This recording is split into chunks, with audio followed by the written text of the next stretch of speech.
بسم اللہ الرحمن الرحیم۔ امام رضا علیہ السلام زاہد کی خصوصیات بیان کرتے ہوئے فرماتے ہیں، بے شک دنیا نے تجھے اپنا پشت دکھایا ہے اور بے شک آخرت تیرے آگے آگے آ رہی ہے، اور ان دونوں کے چاہنے والے اس دنیا میں موجود ہیں، اور تم آخرت کے چاہنے والوں میں سے ہو جاؤ، نہ دنیا کو چاہنے والوں میں سے، اور تم دنیا میں زاہد لوگوں میں سے ہو جاؤ اور آخرت کی طرف راغب ہونے والوں میں سے ہو جاؤ، کیونکہ زاہد لوگوں کی خصوصیات یہ ہے کہ زمین کو اپنے لیے وسیع رہائش گاہ جانتے ہیں، مٹی کو اپنا بچھونا بناتے ہیں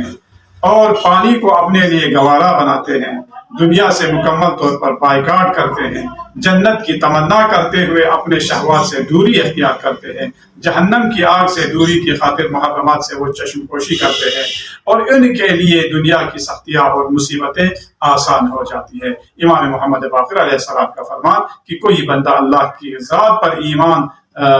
40 دن تک مضبوط کر لیتا ہے، جو بندہ اللہ تبارک و تعالیٰ کا ذکر 40 دن تک کرتا ہے، تو اسے اللہ تعالیٰ اسے اس دنیا میں زاہد بنا دیتا ہے، اور اسے اس کی بیماریوں کا علاج بھی بتا دیتا ہے، اور ان کے دل میں حکمت ڈال دیتا ہے جسے اس کی زبان پر جاری کرتا ہے۔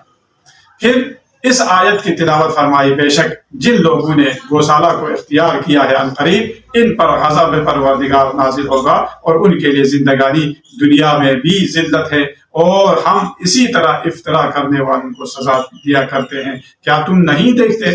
کہ جو اہل بدعت ہیں اور خدا و رسول اور ان کے آل پر غلط نسبت دیتے ہیں وہ ذلیل و خوار ہوتے ہیں۔ والسلام علیکم ورحمۃ اللہ وبرکاتہ۔